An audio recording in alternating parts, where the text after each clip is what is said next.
Tajuk kita cinta negara. Cinta menurut bahasa Arab, makna cinta adalah mailul qalbi ila syai'i. Hati condong kepada sesuatu. Itulah cinta. Banyak perempuan, ada Fatimah, ada Aisyah, ada Khadijah, ada Syaimah, ada macam-macam nama. Tapi yang teringat satu nama saja, maka itu disebut dengan cinta. Mailul qalbi ila syai'. Hati condong kepada sesuatu. Banyak sport sukan, ada bola sepak, ada golf, ada macam-macam.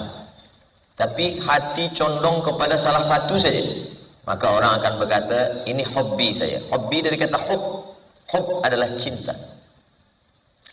Apakah kalau orang sudah cinta kepada manusia, kepada benda, kepada sesuatu, macam mana cinta boleh membuat orang lupa kepada yang lain? Itu yang dikatakan Nabi SAW, al-hubbu yu'mi wa yusim. Cinta boleh membuat orang buta, boleh membuat orang peka, mohon maaf, tuli. Jadi yang paling susah kita nak bagi nasihat itu adalah pada orang yang sedang jatuh cinta. Orang yang jatuh cinta susah menerima nasihat. Sebab bila kita bagi tahu, dia tak ada nampak yang lain, yang dia nampak hanya yang dia cinta saja. Bila orang sudah jatuh cinta, maka dia boleh gila. Seorang lelaki jatuh cinta kepada seorang perempuan.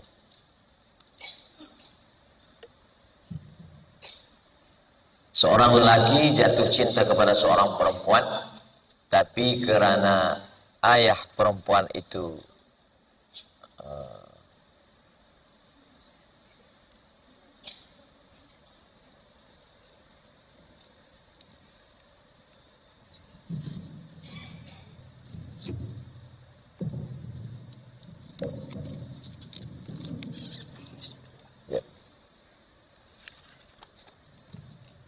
sebab kita tadi sebut pekak, tuli, cinta, dia betul-betul tak terdengar. Dia nak sedang uji kita, betul ke cinta? Ada seorang lelaki bernama Qais. Qais ni jatuh cinta kepada seorang perempuan. Perempuan tu bernama Laila. Maka manakala Qais ditanya orang, dia sedang berada di tepi laut. Qais, apa yang engkau sedang tampak? Kata Qais, aku sedang melihat Laila. Padahal yang dia tengok laut. Jadi nanti bila nampak orang duduk tepi laut, dia terjun ke laut, itu dia memang dia cinta pada Laila. Apa yang kau tengok tengah malam, wahai Qais? Kata Qais, yang aku tengok adalah Laila. Padahal yang dia tengok bulan. Begitulah rupanya orang kalau sudah jatuh cinta. Walaupun pada akhirnya Qais tak jadi menikah dengan Laila. Sebab ayah Laila tak bersetuju. Akhirnya Qais gila. Maka disebutlah dia dengan Laila Majnun. Majnun gila, tergila-gila kepada Laila. Suatu ketika orang bertanya kepada Qais, Alaila turidu amid dunya wa ma fi tawayaha. Qais, kalau engkau disuruh untuk memilih, engkau pilih dunia beserta isinya atau Laila?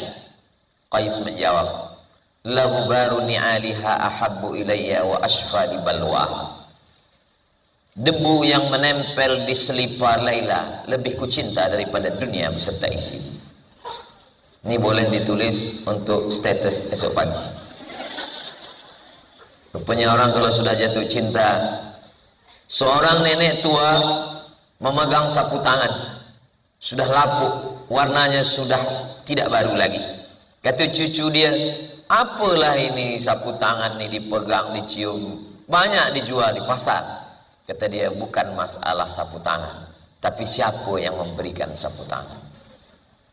Begitulah rupanya kalau sudah cinta masuk ke dalam hati manusia.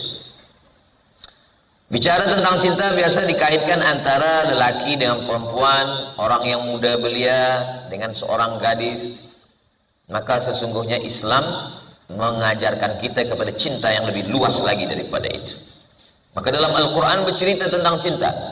Qul, katakan ya Muhammad sallallahu alaihi wasallam, in kuntum tuhibbunallah, kalau engkau memang betul cinta kepada Allah, fattabi'uni, ikuti aku. Jadi yang dulunya cinta kepada manusia, cinta kepada perempuan, cinta kepada kekasih hati, maka manakala Islam datang, dia mengajarkan ada cinta yang baru, cinta kepada Allah. Lalu kemudian ada seorang lelaki berkulit hitam. Dia jumpa dengan Nabi, dia peluk kuat Nabi. Dia menangis. Kata Nabi, kenapa engkau menangis? Karena rasanya nanti di akhirat aku tak mungkin berjumpa dengan engkau ya Rasulullah. Engkau putih orang Quraisy, aku hitam. Engkau Nabi, aku manusia biasa. Engkau banyak amal penghuni surga, aku banyak dosa. Rasanya aku tak mungkin berjumpa dengan engkau. Kata Nabi, almar'u ma'aman ahab. Orang akan bersama dengan siapa yang dia cinta. Jadi kalau kita cinta, kita akan selalu bersama. Ada seorang perempuan cinta kepada suaminya, suami pun juga cinta kepada istrinya. Malang tak dapat ditolak, untung tak dapat diraih. Rupanya yang berkata engkaulah sehidup semati, manakala malaikat maut, engkau hidup, aku mati. Tak sama-sama mati. Lepas itu si perempuan menikah lagi. Lalu jamaah bertanya kepada Ustaz, Ustaz Abdul Somad, ya, bila ada seorang perempuan, dia punya ada dua suami. Yang pertama meninggal, selepas itu ada suami. Nanti bila dia mati di surga, dia bersama dengan siapa? Susah juga nak jawab. Tapi bila kita baca kitab Ihya Ulumuddin yang dituliskan oleh Imam Abu Hamid Al-Ghazali, meninggal tahun 505. Kata Imam Al-Ghazali, perempuan itu nanti akan bersama dengan suami yang paling baik akhlaknya. Akhlak itu keluar daripada cinta. Kalau suami itu cinta kepada istri, maka akan baik akhlaknya. Begitu juga dengan istri, kalau dia cinta kepada suami, akan baik akhlaknya.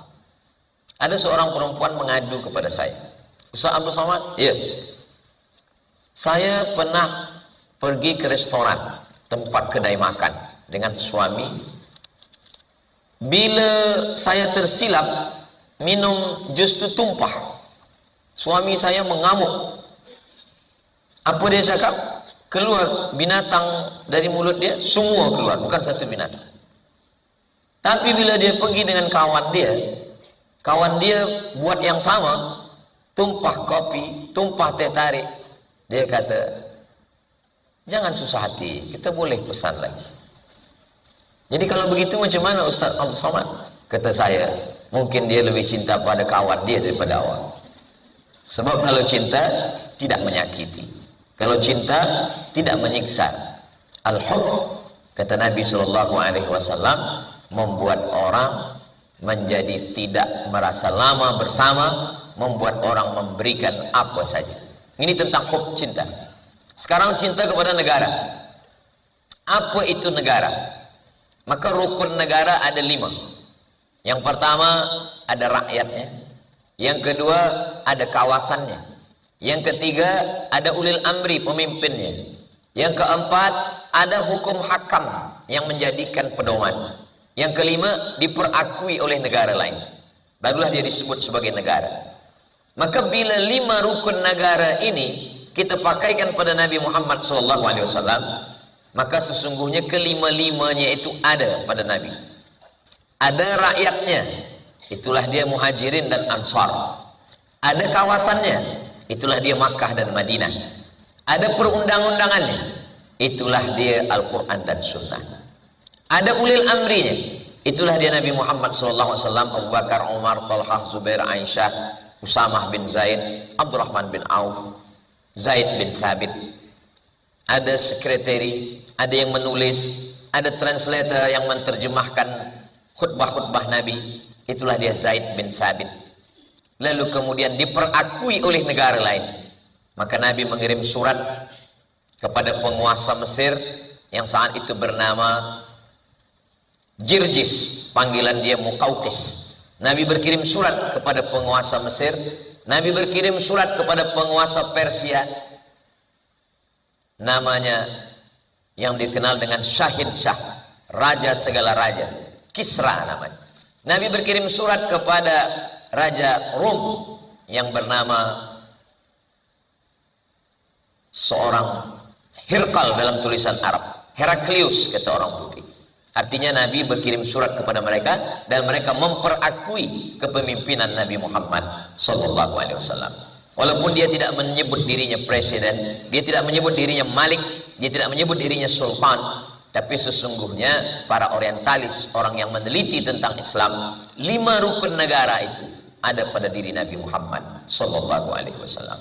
Dan di Madinah tidak hanya orang Islam. Di situ ada Yahudi Bani Nadir, ada Yahudi Quraizah, ada Yahudi Qainuqa, ada Yahudi Khaybar. Maka ada 12 pasal dalam Muahadah Madinah. Sesiapa saja yang datang dari kota Makkah ingin merosakkan kota Madinah, maka orang Madinah bekerja sama walaupun dia tidak Islam untuk membela kota Madinah. Sesiapa saja yang datang dari kota Makkah ingin mengganggu orang Madinah, terjadi perang, maka semua pembiayaan uang untuk perang ditanggung oleh penduduk Madinah walaupun dia tidak Islam.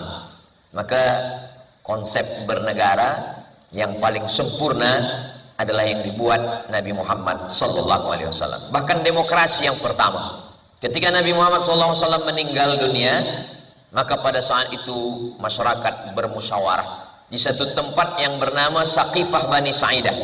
Nanti bila kita sampai ke kota Al-Madinah Al-Munawwarah, Masjid Nabawi sebelah kiri, tengok di sebelah kanan, ini satu taman yang dibiarkan tiada benaan, tak ada hotel, tak ada apa.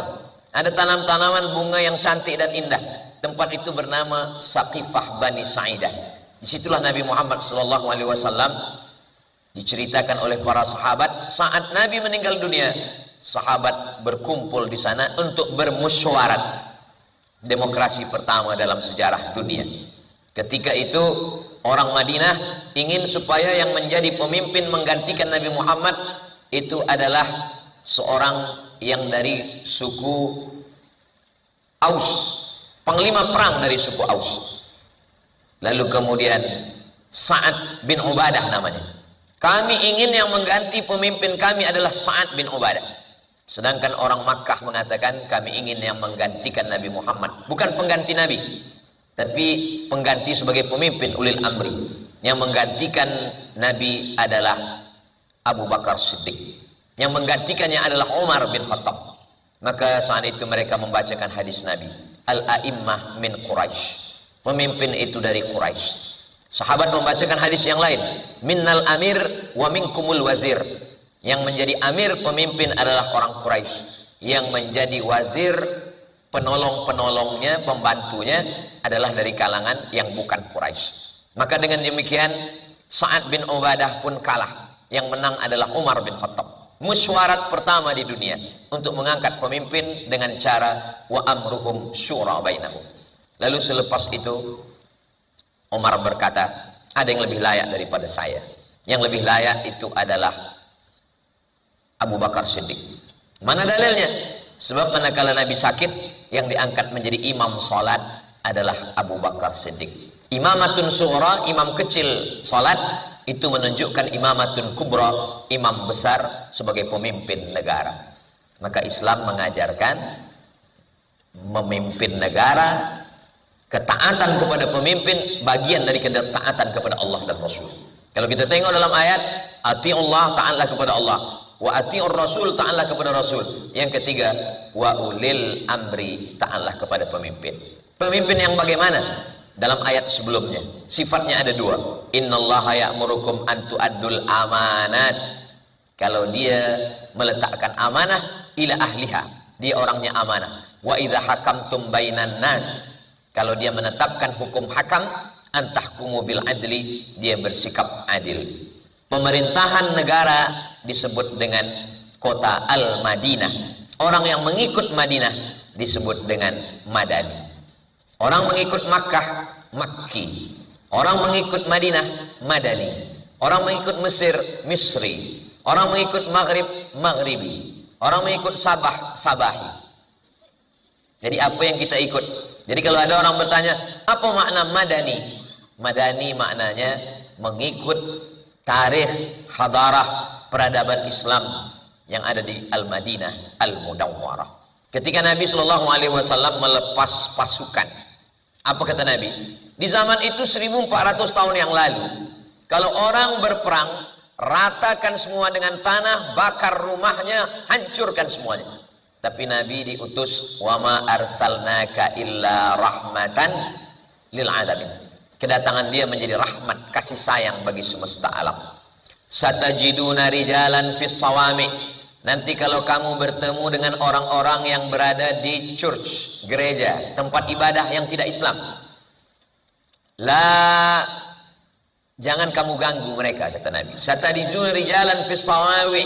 Kamu akan bertemu dengan mereka, la ta'ridu lahum, jangan ganggu mereka. La ta'qiranna nakhlan, jangan cabut pokok kurma. La tahdimu buyutan, jangan hancurkan rumah.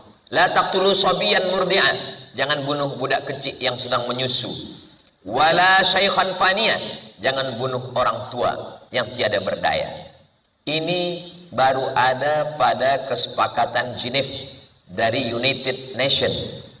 Bangsa-bangsa di dunia membuat kesepakatan, kalau berperang tidak boleh membunuh orang tua, tidak boleh membunuh perempuan yang mengandung, tidak boleh membunuh budak kecil. Itu baru setakat 100 tahun yang lampau. Sebelum itu orang kalau membunuh berperang, habis semuanya, dibakar, dihancurkan, diratakan dengan tanah. Tapi negara yang diajarkan Nabi Muhammad Sallallahu Alaihi Wasallam adalah rahmatan, menjadi rahmat bagi semesta alam. Dan itu berterusan sampailah kita tengok bagaimana ketika Islam sampai ke Mesir. Sampai hari ini Kristen Koptik masih ada di Kaherah.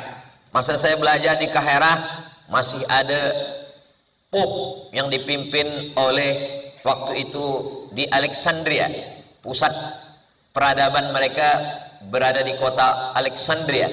Mereka tidak ikut yang ada di Vatikan karena mereka punya kepemimpinan sendiri. Waktu itu namanya adalah Sinoda, Baba Sinoda III. Maknanya apa? Islam tidak pernah menghilangkan walaupun berbeza keyakinan. Islam dengan ayat yang jelas, wala ana abidum ma'abadtum wala antum abiduna ma'abud lakum dinukum waliyadin.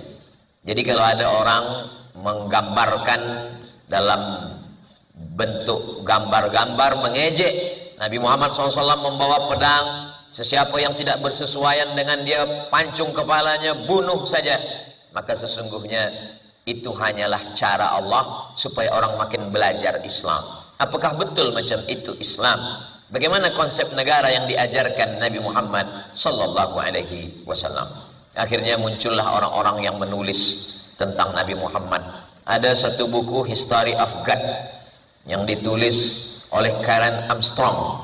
Selepas dia mengkaji tentang Tuhan, dia ingin pula mengkaji tentang Muhammad. Maka dia tulislah History of Prophet Muhammad, peace be upon him. Buku itu menjadi bestseller. Semua orang membaca. Mereka tidak sebagai seorang muslim, tapi sebagai seorang kemanusiaan. Yang mau dilihat adalah bagaimana kemanusiaan seorang Nabi Muhammad Sallallahu Alaihi Wasallam. Maka seorang lelaki dari Amerika bernama Michael H. Hart menetapkan 100 orang paling hebat di dunia, dan yang pertama sekali dia buat adalah Muhammad Sallallahu Alaihi Wasallam. Lalu kemudian pemerintah Mesir mengundang Michael H. Hart untuk datang ke Kairo untuk menyampaikan. Mereka mengadakan dialog. Kenapa engkau membuat Muhammad nomor 1? Seandainya yang menulis buku ini Abdul Somad, dia tulis Nabi Muhammad nomor 1, mungkin dia ingin dapat syafaat, ingin masuk surga.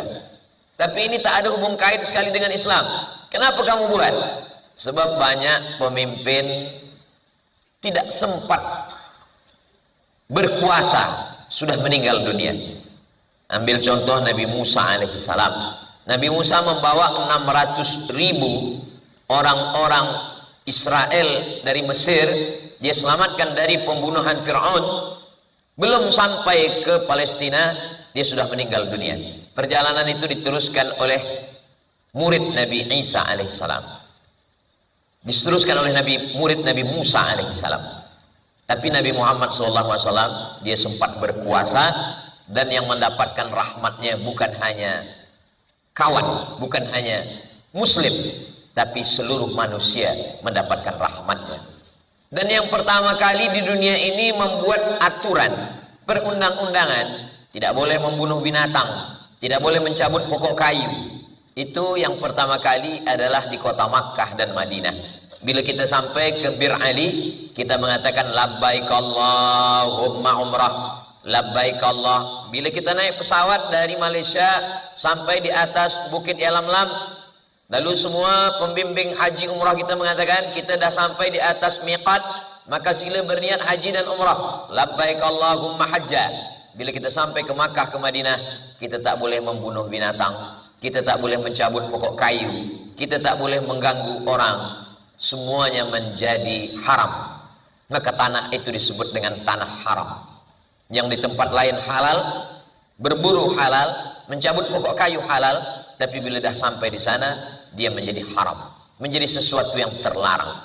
Jadi bila orang mengkaji tentang Islam, bagaimana cinta kepada negara, cinta Nabi SAW manakala dia terusir dari kota Makkah menuju kota Madinah, naik dia ke atas bukit, dia pandang kota Madinah, dia pandang kota Makkah menuju Madinah. Apa kata Nabi SAW? Akhrajuni minki, mereka menghalau aku dari engkau. Wahai kota Madinah, wahai tempat lahirku, wahai tanah airku, akhrajuni minki, aku sudah terusir dari kampung halamanku, mereka yang sudah menghalau aku.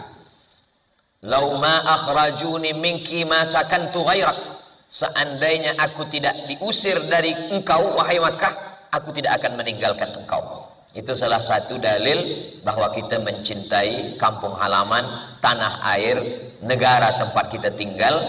Cinta yang bukan hanya setakat cinta membabi buta, tapi ada yang kita perjuangkan. Begitu juga dalam ayat, kita tidak boleh mengganggu orang bila berbeza keyakinan, beza agama. Maka dalam ayat itu dikatakan Allah, la yanhakumullahu 'anil ladzina lam yuqatilukum fid din wa lam yukhrijukum min diyarikum. Dua, kalau mereka tidak membunuh kamu, mereka tidak menghalau kamu dari tanah air kamu, dari negara kamu, dari tempat kamu tinggal, dua saja sebabnya. La yanhakumullahu 'anil ladzina lam yuqatilukum, mereka tidak membunuh kamu, wa lam yukhrijukum, mereka tidak menghalau kamu dari negara kamu. Maka kamu balas mereka, antabarruhum, buat baik, wa tuqsitu ilaihim, bersikap adillah pada mereka. Ayat ini bukan kepada orang Islam, tapi kepada orang yang tak Islam. Ya Rasulullah, bagaimana kalau mereka orang tidak Islam itu bersama dengan kami? Maka keluarlah ayat ini sebagai jawaban. La yanhakumullahu 'anil ladzina lam yuqatilukum fid din. Kalau mereka tidak memerangi kamu, tidak membunuh kamu, walam yukhrijukum min diyarikum, mereka tidak menghalau kamu dari negeri kamu. Antabarruhum, buat baiklah pada mereka. Wa tuqsitu ilaihim, bersikap adillah pada mereka. La yajrimannakum syana'anu qaumin 'ala alla ta'dilu. Jangan hanya kerana berbeza lalu kamu tidak bersikap adil. Diulang Allah dua kali, i'dilu, bersikap adillah. Huwa aqrabu littaqwa. Adil itu mendekatkan diri kepada takwa kepada Allah Subhanahu wa taala. Maka keluarlah ungkapan, bukan hadis Nabi. Ini kata-kata hikmah. Hubbul watan minal iman. Cinta kepada tanah air, cinta kepada negeri, cinta kepada negara adalah bagian daripada iman. Kenapa bagian daripada iman? Sebab iman itu banyak. Al-imanu bid'un wa sab'una syu'bah. Iman itu 73. Iman itu 3 bid'un, 3 sampai 9. Iman itu 3, 5, 6, 7, 8, 9 sampai 73 cabang.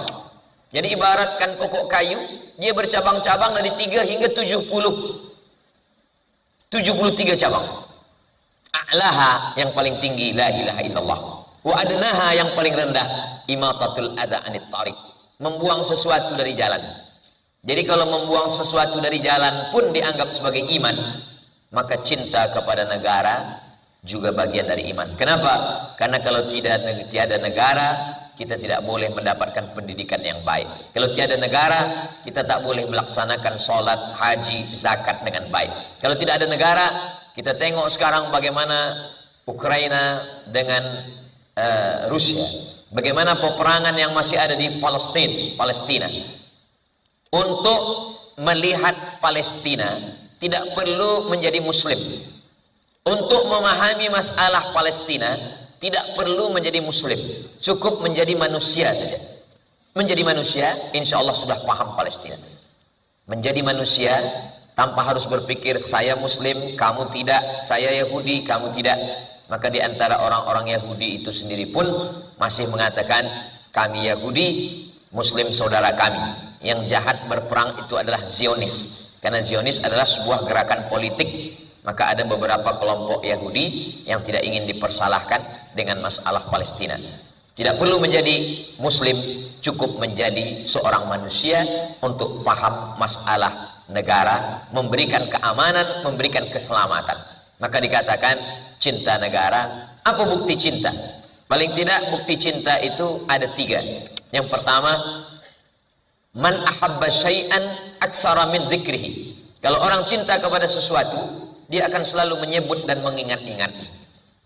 Kalau cinta kepada Nabi Muhammad, kita selalu sebut Allahumma sholli ala Sayyidina Muhammad wa ala ali Sayyidina Muhammad.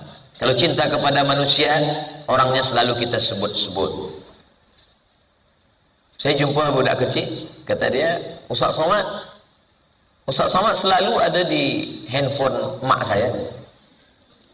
Macam mana boleh? Rupanya dia tengok ada tazkirah. Ayah awak tahu, alhamdulillah.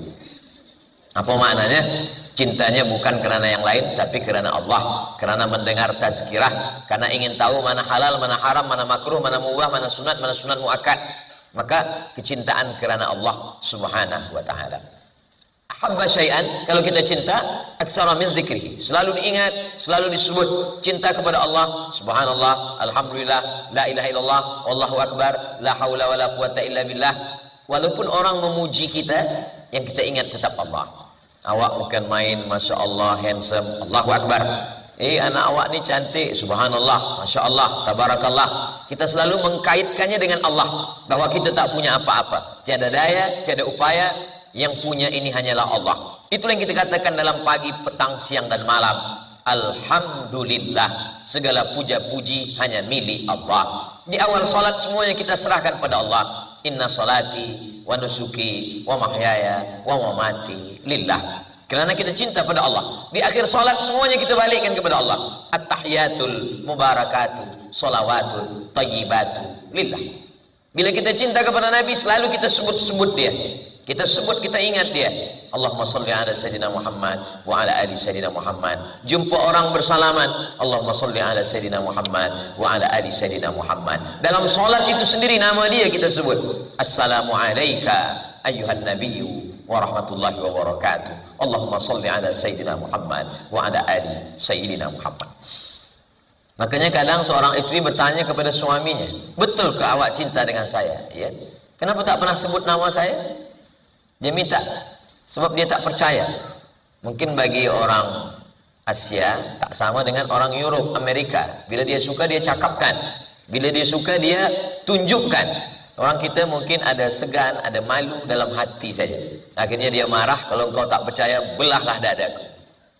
Apa ada di dalam? Nama orang lain. Maka sesungguhnya kalau kita suka, kalau kita cinta, salah satu tandanya kita selalu menyebut-nyebutnya. Alhamdulillah, saya selalu disebut-sebut orang. Ustaz Somad kemarin di Kuala Lumpur, betul. Ustaz nanti ada tazkirah di Sandakan malam tadi ramai. Ya, dah saya posting di Instagram. Bagi yang belum follow, sila follow. Tanda yang kedua adalah bila kita cinta, kita akan selalu ringan untuk berkorban. Biasanya orang ringan berkorban. Seorang lelaki bila cinta dia kepada perempuan, apa dia katakan? Lautan kan ku seberangi, bukit kan ku daki. Itu biasanya belum nikah. Kalau dah dapat, berubah pikiran. Berarti cintanya tidak kekal abadi. Kalau orang tanda cinta, dia akan selalu berkorban.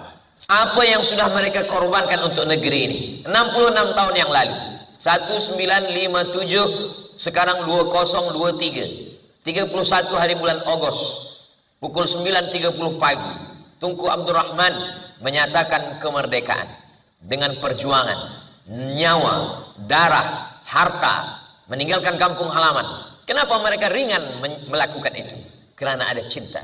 Jadi kalau hari ini ada orang berat untuk berjuang, maka itu maknanya tiada cinta. Sebab cinta itu tak nampak. Sesuatu yang nampak, cinta, benci, marah, dendam, takut, itu semua tak nampak. Dia ada di dalam. Tapi buktinya ada nampak di hadapan mata. Negeri boleh menjadi baik, kita boleh bersama, itu semua adalah bukti daripada cinta. Yang ketiga, apa tanda cinta? Cinta selalu memperjuangkan sampai akhir hayat. Lelaki kalau dia cinta kepada perempuan akan dia perjuangkan sampai dapat. Tanam pinang rapat-rapat supaya puyuh tak dapat lari. Sudah kupinang tak dapat-dapat, aku pujuk ku bawa lari. Jadi kalau ada lelaki, betul kau awak cinta dengan saya? Iya, tapi ayah saya tak bersetuju. Saya akan berjuang sampai tetes darah penghabisan.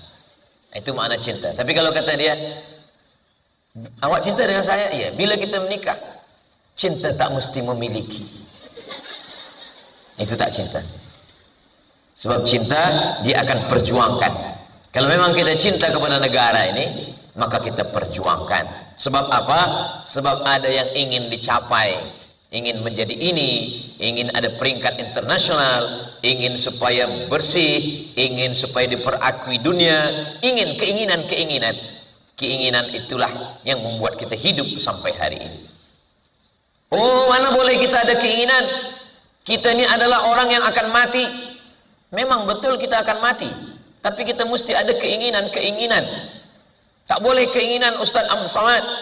Muslim tidak boleh ada keinginan. Bila ada keinginan berarti takut pada mati. Coba tengok bagaimana Nabi Muhammad SAW. Manakala menggali parit waktu perang Khandaq, ini ada seorang lelaki dari Persia, nama dia Salman Al-Farisi. Kata Salman, ya Rasulullah, ada tak wahyu yang turun untuk menetapkan strategik kita berperang melawan orang Makkah? Kata Nabi, belum ada wahyu turun. Kalau begitu saya ada idea ya Rasulullah. Apa idenya? Kita gali parit panjang. Kira-kira kuda tak boleh melompat dari Makkah sehingga kita aman di kota Madinah. Oh, kalau begitu kita gali, kata Nabi. Nabi digalilah parit yang panjang.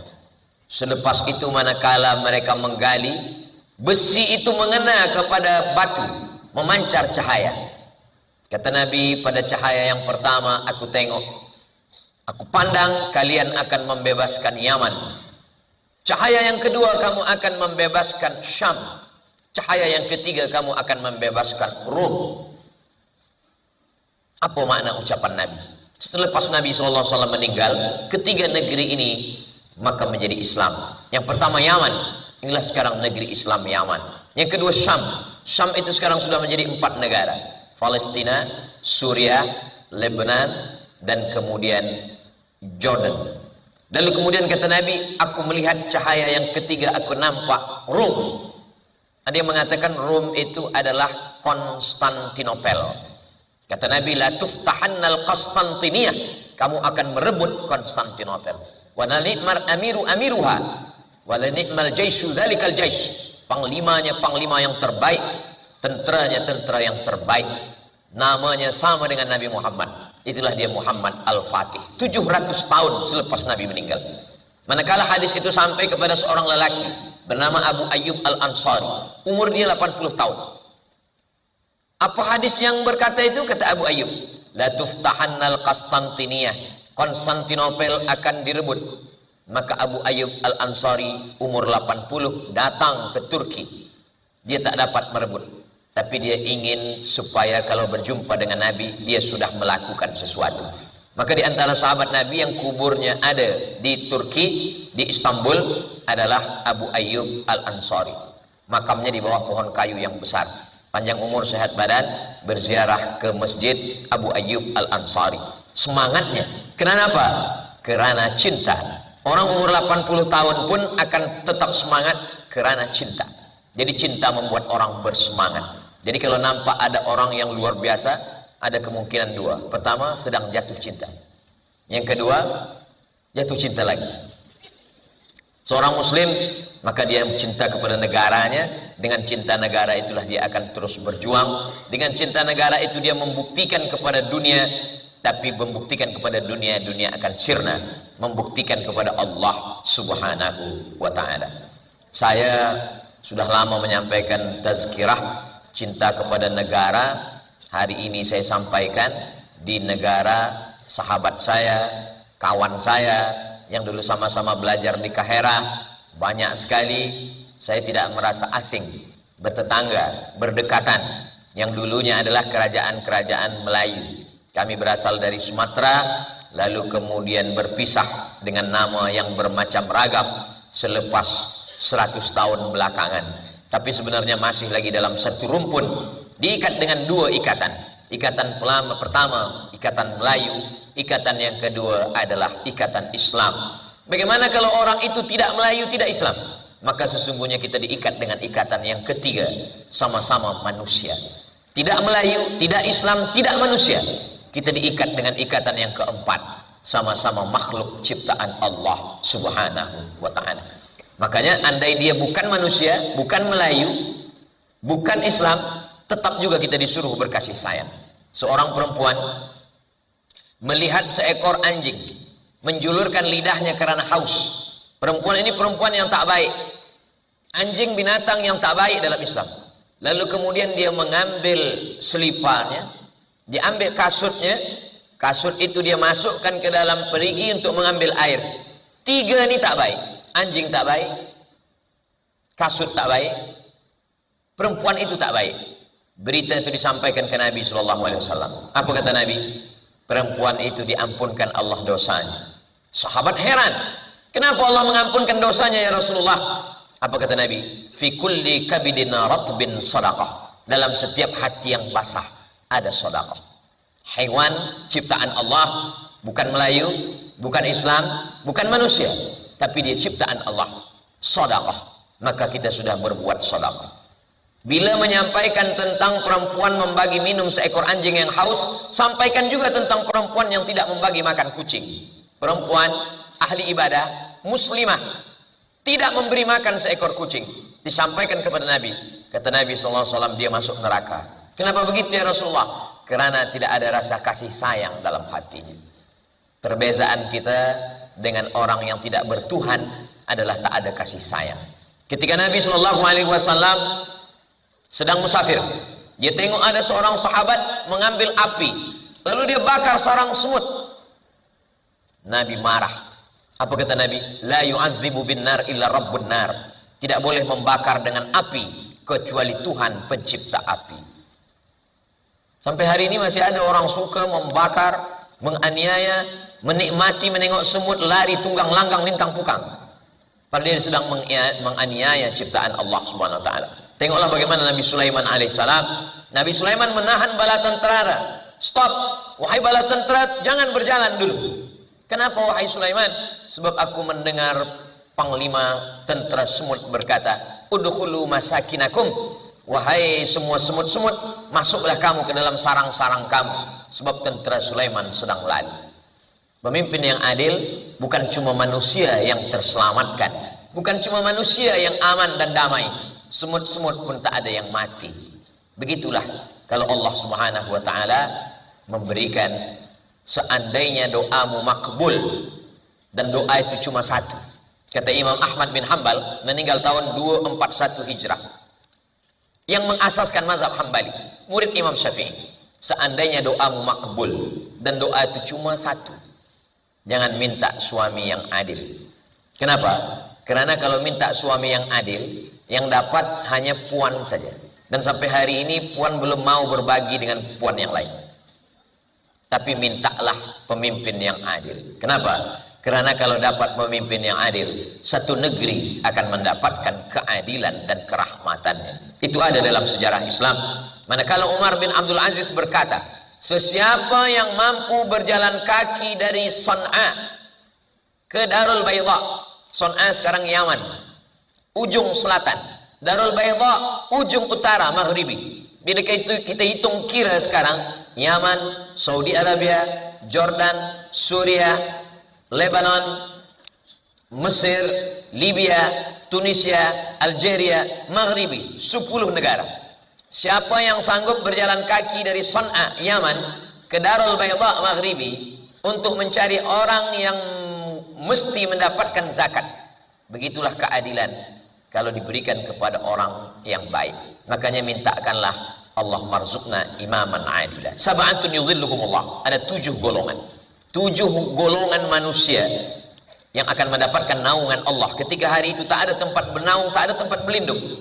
Lalu siapa yang 7 itu? Yang pertama bukan ulama, yang pertama bukan ustaz, yang pertama bukan orang alim, yang pertama adalah al-imamul adil, pemimpin yang adil. Dalam dunia demokrasi, maka pemimpin yang adil dipilih oleh orang yang adil. Orang yang adil memberikan suaranya, one man one vote, memberikan pilihannya. Maka kata Syekh Yusuf Al-Qardawi dalam kitab Min Fiqh Daulah, ketika orang memilih, maka dia sedang bersaksi di hadapan Allah. Saya Abdul Somad bersaksi di hadapanmu ya Allah, bahwa orang ini saya pilih kerana engkau, bukan kerana yang lain. Ala adullukum ala akbaril kabair. Maukah kamu aku tunjukkan 3 dosa besar di antara yang besar? Yang pertama, al-isyrak, syirik. Insya Allah kita tidak syirik. Yang kedua, uququl walidain, durhaka kepada orang tua. Insya Allah kita tak menderhaka. Yang kita khawatirkan yang ketiga, syahadatuz zur, memberikan persaksian palsu. Sebab kita memberikan persaksian, memberikan pilihan bukan kerana Allah, tapi kerana yang lain. Begitulah yang diajarkan oleh Nabi Muhammad sallallahu alaihi wasallam. Saya dimaklumkan Ustaz Abdul Somad sampaikan tazkirah hingga pukul 3.30. Sekarang sudah lebih 10 menit. Mudah-mudahan Allah mengampuni saya dan kita semua. Di akhir majelis saya tutup dengan pantun menangkap puyuh di Bukit Selasih. Thank you dan terima kasih. Aku qauli hadza astaghfirullah li wa lakum wa lisairil muslimina wal muslimat. Selamat Hari Kebangsaan Malaysia 31 Ogos 2023. Mudah-mudahan Allah Subhanahu wa taala memberikan kita segala kebaikan-kebaikan dunia dan akhirat. Aku qauli hadza astaghfirullah li wa lakum. Jazakumullah khairal jazaa. Wassalamualaikum warahmatullahi wabarakatuh.